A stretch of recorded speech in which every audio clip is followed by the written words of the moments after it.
topic that I know all of you are preparing to ask me about, and that's tax reform. A couple of you got it. The initial House tax reform bill will be introduced on Wednesday by the Ways and Means Committee. This is the product of months of work and is now going through an open process in the House. The committee plans to mark up the bill next week, starting on Monday. The House is likely to consider the bill week of November 13th. In order to stay on pace, we want to see a House bill passed by Thanksgiving. This is a very aggressive timeline, but one that will help us get tax cuts this year so families and businesses can plan for 2018.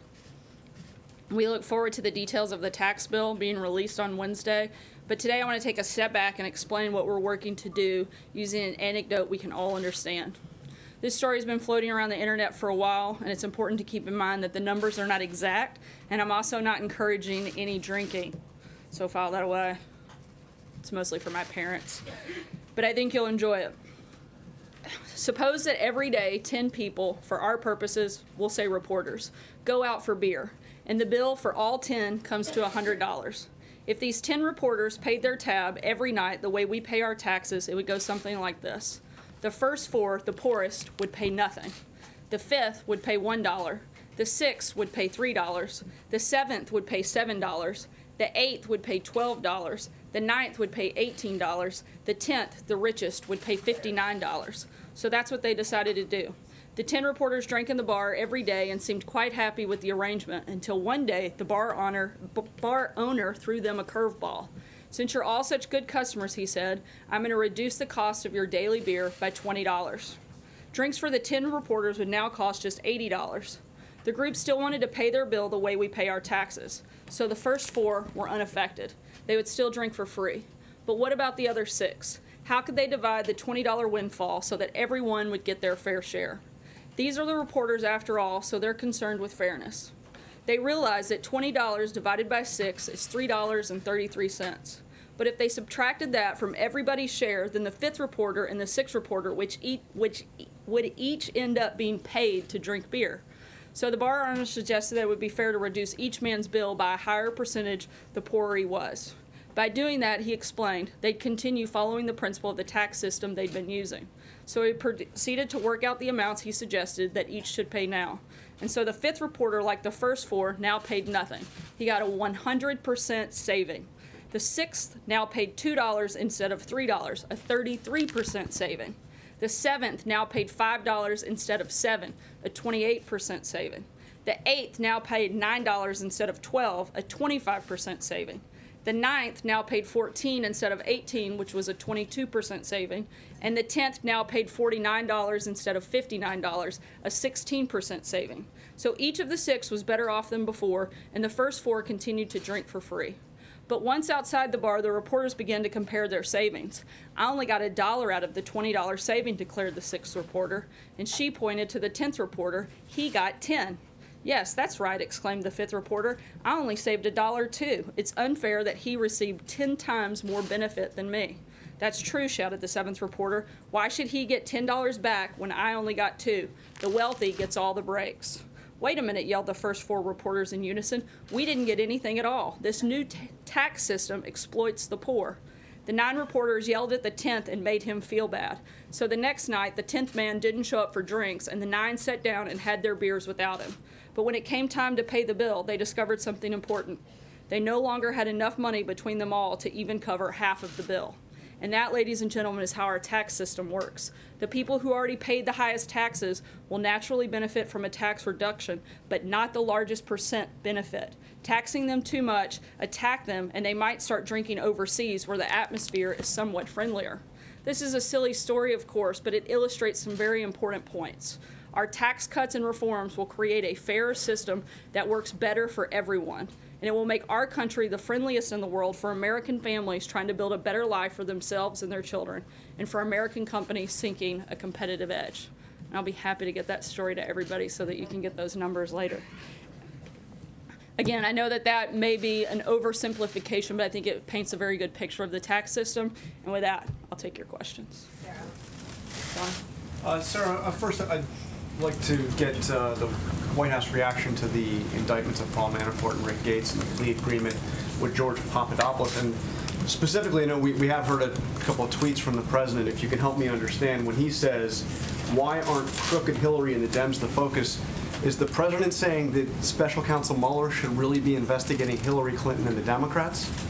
And is he going to rule out once and for all firing Robert Mueller? Look, I'll address the second question first. The President said last week, I believe it was last week, and I've said several times before, there's no intention or plan to make any changes in regards to special counsel. But look, today's announcement has nothing to do with the President, has nothing to do with the President's campaign or campaign activity. The real collusion scandal, as we've said several times before, has everything to do with the Clinton campaign, Fusion GPS, and Russia. There's clear evidence of the Clinton campaign colluding with Russian intelligence to spread disinformation and smear the president to influence the election. We've been saying from day one there's been no evidence of Trump-Russia collusion, and nothing in the indictment today changes that at all. But the George Papadopoulos agreement is about the campaign. It is specifically about the campaign. It has nothing to do with the activities of the campaign. It has to do with his failure to tell the truth. That doesn't have anything to do with the campaign or the campaign's activities. But it is the clearest evidence yet of ties between the Trump campaign and Russian officials. So. Again, there are no activities or official capacity in which the Trump campaign was engaged in any of these activities. Most of them took place well before the campaign ever even existed. John? Sarah, can you just explain what George Papadopoulos' role with the campaign was? It was extremely limited. It was a volunteer position. And again, no activity was ever done in an official capacity on behalf of the campaign in that regard. What about the outreach that he was making to campaign officials to try to put together this You meeting? mean that outreach that was repeatedly denied and pushed away and said we're not going to take any action on that? Can you explain what happened with his outreach? He reached out and nothing happened beyond that, which I think shows, one, his level of importance in the campaign, and two, shows what little role he had within coordinating anything officially for the campaign. John Decker. Thanks a lot, Sarah. I wanted to ask about Mr. Mueller's investigation. The president at times has called it a hoax, and he's called it a witch hunt. You've used similar type of language before as it relates to his investigation. Last week you indicated, Sarah, that you believe that Mr. Mueller is wrapping up his investigation. And I've heard similar things coming from other senior administration officials. Do you still believe that Mr. Mueller is in the process of wrapping up his investigation? We still expect this to conclude soon. Yes. Francesca? Thank you, Sarah. Paul Manafort was high-ranking in the president's campaign at one time. I'd like to know what the president's relationship is with him now. Do they still talk? When was the last time they might have had contact? As far as we can tell, we know that they haven't spoken in several months. The last known conversation was back all the way to February. And as far as anything beyond that, with Paul, I'm not sure of any other contact. I know that there was some initial contact after the president was sworn in with him at meetings here at the White House, but nothing directly with the president. Deborah? Yeah, thank you, Sarah. On March 31, according to the affidavit by Mr. Papadopoulos, he attended a foreign policy meeting. The president was there. He said that he talked about how that Russia wanted to talk to the president. What did the president think when he said he wanted to arrange a meeting between Trump and Putin? And how did other people in the campaign react to that? I'm not sure that the president recalls specific details of the meeting. Again, it was a brief meeting that took place quite some time ago. It was the one time that group ever met. And beyond that, I really don't have anything to add. John Gizzi? Yeah, thank you, Sarah. As you mentioned, Mr. Manafort, Mr. Gates were named in this for things not having anything to do with the campaign, but with alleged money laundering regarding other business. Now, under those circumstances, would the president consider or rule out pardoning either of them? I haven't had any conversations with him about that. I think we should let the process play through before we start looking at those steps. And Papadopoulos at this time was referring to Jeff Sessions at the time, who was overseeing Trump's Foreign Policy Advisory Committee. What does this mean for Jeff Sessions? Again, somebody on a volunteer committee, I'm not sure how that would impact the Attorney General directly. Mike? Can you say, given what we have learned over the last few hours, can you say when the president was first aware that Russia was behind the hacking and was in the possession of emails, what they considered to be damaging emails about the Clinton campaign that they were trying to get to the Trump campaign. When was he first aware of that? I'm not sure of the specific date of when that took place, so I'd have to look into back. Sarah, does the president regret having hired Paul Manafort to be his campaign manager?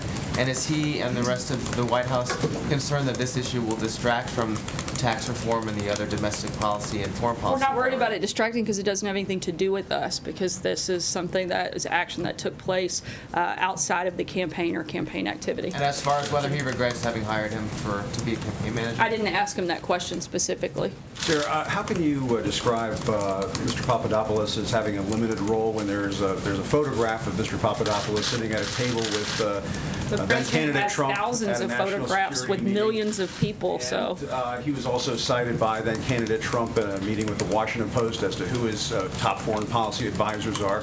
That seems to fight against what you're saying. And also, how is it not collusion when George Papadopoulos is in contact with various people who are promising dirt on Hillary Clinton? A series of events that closely mirrors what occurred with the president's own son. this individual was on a. In pursuit of information that was damaging about the Clintons. How is all of that not collusion? Look, this individual was the member of a volunteer advisory council that met one time over the course of a year, and he was part of a list that was read out in the Washington Post. I'd hardly call that some sort of regular advisor, or as you want to, push that he's like a senior member of the staff. He was not paid by the campaign. He was a volunteer on a council that met once. And we're worried about what you're saying. Collusion activities, Sarah. He was pursuing information from the Russians. Again, he was a volunteer. I think that's something you need to ask him. I'm not here to speak on behalf of the thousands of people that may have volunteered on the campaign. Believe it or not, I have a question on this, but also on tax reform. The president has called on Congress to investigate Hillary Clinton. Is he confident that they will do that? I think that's a question you have to ask Congress, but I think that there are enough reports and enough information out there that seems to suggest it might not be a bad idea. Any congressional leaders of committees? I don't know if he's had a member of Congress specifically tell him that they're planning for that. My question about tax reform is where does the president stand on the idea of phasing in the corporate tax cut so it would reach 20%? Sometime around 2022. I think the president's been clear that his priority is to make sure that that's where we start with the tax plan currently. I think, again, he's laid out what his principles are. As of right now, that hasn't changed, and don't anticipate that it will. Major? Sarah, just so we have the terminology straight, when you say George Papadopoulos had no official capacity, what do you mean by that? I mean, he was a volunteer on the campaign and a volunteer member of an advisory council that met one time. So his activities were entirely of his invention. No one asked him to do any of these things. Is that what you're telling the American public? I'm telling you that he was a volunteer member of an advisory council that literally met one time. The reason I ask is now there are two episodes in which people associated with the campaign at a rather high level, at least in one instance, and George Papadopoulos is a member of a foreign policy or military advisory committee, sought dirt on Hillary Clinton from people representing themselves as either linked to or associated with the Russian government. Is that just a coincidence? The only interaction I'm aware of that deals with this individual was him reaching out and being repeatedly denied. So that's all I can tell you is he asked to do things, he was basically pushed back or not responded to in any way. So any actions that he took would have been on his own, and you'd have to ask him about those because I can't answer. Later activities of the campaign to have that same kind of meeting at Trump Tower. I'm sorry? What explains the campaign's later involvement with those associated with the Russian government, or said they were, to get dirt on Hillary Clinton later in the campaign? So we've addressed that. They took one meeting, nothing came of it. No, I don't believe so. That does not indicate a pattern of trying to obtain that information from that government. A pattern of getting information about your opponent? No. The big difference here is you have a meeting that took place versus millions of dollars being sent to create fake information to actually influence the election. You compare those two, those are apples and oranges. What the Clinton campaign did, what the DNC did, was actually exchange money. They took a meeting. Those are far different, and one is pretty common practice in any campaign to take a meeting. The other one is actually paying money for false information. That's a big deal and a big difference. Thanks, Sarah. I have two questions for you, but first, if I could follow up on your comments there about the GPS dossier. This is an issue that many senior-level administration officials have pointed to during these questions about the special counsel. Has the White House asked the Department of Justice to look into this issue? Not that I'm aware of. Can I follow up on Mueller? You've spoken with the president today? Yes, I have. Can you give us a little bit about his reaction to the news this morning? Obviously, news that swept the nation's capital. But how did the president respond to this news about two people who did work for his campaign? Was he disappointed that Paul Manafort received this news today that he was being charged on these 12 counts? He responded the same way the rest of us in the White House have, and that's without a lot of reaction because it doesn't have anything to do with us. Sarah, we are now talking about two of the most senior members of the campaign at a very pivotal time, through and including the RNC last year, who are now under federal indictment For something with very they did serious crimes outside that of the campaign. They did not allegedly conduct during their work for the campaign. But doesn't it speak to the president's judgment that he would choose to have these two individuals in very high positions, having allegedly committed these crimes in the years leading up to their roles? These were seasoned operatives, not, you make it sound like they were, regular offenders that have been in massive amounts of trouble. These were seasoned operatives that worked on a number of campaigns. Paul Manafort was brought in to lead the delegate process, which he did, and was dismissed not too long after that. And the president has no regrets. Again, I didn't ask him that question specifically. April? What leads you to believe that the Mueller investigation will conclude soon? Do you also believe that there could be more indictments? And my third question, on another subject, welfare reform. The president talked about this a couple of weeks ago, and I've been trying to find out what is the focus, how do you plan to implement welfare reform? We haven't made any specific announcements when it comes to welfare reform. Those are ongoing conversations, and we're looking at ways to improve the system, but nothing specific to roll out at this time. I'm sorry, what was the first part of your question? The first one, what leads you to believe that this will conclude soon, the Mueller investigation? Have you been given a heads up? What? Those are the indications that we have at this time. I can't go, any further than that. Indications from who and where? Sarah, indications from where? As I just said, I can't go any further. And also, what about, you don't believe there'll be any more indictments at all? That's a question you'd have to ask Robert Mueller. You're saying that it's going to be concluded soon. I still attend that we believe that it will be concluded soon, but beyond that, I don't have anything else to add on a specific time frame. Sarah, in March, the president called March 2016, the president called George Papadopoulos an excellent guy. Does he still believe that Papadopoulos is an excellent guy? Look, he was referring to the council. He was going through the list of names with the Washington Post, and nothing more than that, and complimentary of the people that were volunteering on behalf of the campaign. Papadopoulos told the FBI that a campaign supervisor told him, "I would encourage you to make the trip to Russia if feasible." How does that not constitute the campaign encouraging him to make contact with I'm not aware of that conversation, so I can't speak to that. Sir, at the end of the day, is there any concern at all from this administration, again, trying to drill down on what was asked earlier, that two people who worked for the president are now under indictment? One has pleaded guilty, and he promised to hire only the best people. Is this an example of the best people to hire? Look, again, this goes back to these were activities that took place outside of the scope of the campaign. I can't comment on anything they did. But are these the best people to hire? Look, the president hired Paul Manafort to handle the delegate process, which he did, and he was dismissed not too long after that. Sarah, last week the administration opposed a federal judge's decision that allowed an undocumented teen immigrant to have an abortion. Now that that case is over, it's been decided she's had that abortion. What is the White House reaction to that decision, and does it set a dangerous precedent going forward? I can't comment on the specifics of that at this point. Case at all? Did he comment on it? I didn't speak directly with him about the case. Ronnie? Sarah, thank you. I'd like to ask you about a different topic. Just breaking before the briefing, court banned the president from changing military policy on service by transgender people. What's the reaction from the White House and the plan moving forward in reference to this? Obviously, this is something just announced. The Department of Justice has it. They're reviewing it, and I'd refer them to any specific questions. Yeah. Congressman Gowdy this weekend had suggested that there should be an investigation into the leaks of the grand jury investigation or Robert Mueller's investigation. Do you think there should be an investigation? Are you all asking for an investigation? We haven't asked for that investigation to take place. An investigation? I think that anytime there is leaking of sensitive information, it should be looked into, but beyond that, we don't have any comment.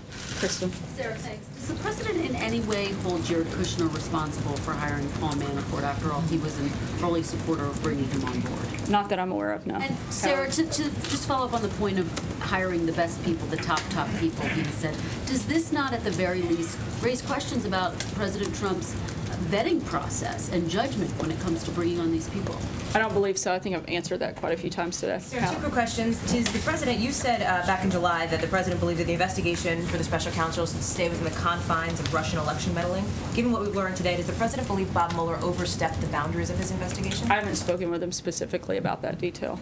Okay, my second question, Sarah, would just be on the topic of regarding the plea agreement with George Papadopoulos. You've indicated that the president did not remember that March 31st meeting, the photograph, right? No, I didn't say he didn't remember the meeting. I said he didn't remember those comments from Did he remember anything about that meeting, his interactions with Papadopoulos, given that he's talked about his great memory? I don't believe that he went into detail about the meeting itself. He remembers it taking place, but we didn't go into anything beyond that or any specifics. And specifically did not remember the Russia comment? Did you remember Papadopoulos' presence? Did they have interaction? Not that I'm aware of. Thank you, Sarah. Gallup just came out with a poll giving 33% approval, 62% disapproval to the president. What's your reaction? Is the president aware of this? Any plans of changing anything? Look, we're focused aggressively on pushing forward on a very bold agenda specific to tax reform, tax cuts. I think that the economy continuing to grow and strengthen is something that will certainly change those numbers. But at the same time, I think these are some of the same polls that also said this president would never be president, so I don't have a lot of confidence in them. Sarah? Take one last question. Sarah, can you please clarify your answer tomorrow? The stock market is moving downwards on this news that possibly the corporate rate could be phased in over several years. I wasn't sure if you were trying to make the point that the president would be for a phase-in or against a phase-in. No, I said that the president laid out his principles, and it doesn't include the phasing in, so we're still committed to that moving forward. But and I don't have any reason to believe we have changes on that front at this point. So the red line of a 20% corporate rate. I'm not drawing a red line. I'm just saying those are the principles that we've laid out, and we haven't adjusted or changed our principles since this process started. Thanks so much, guys. Have a good day.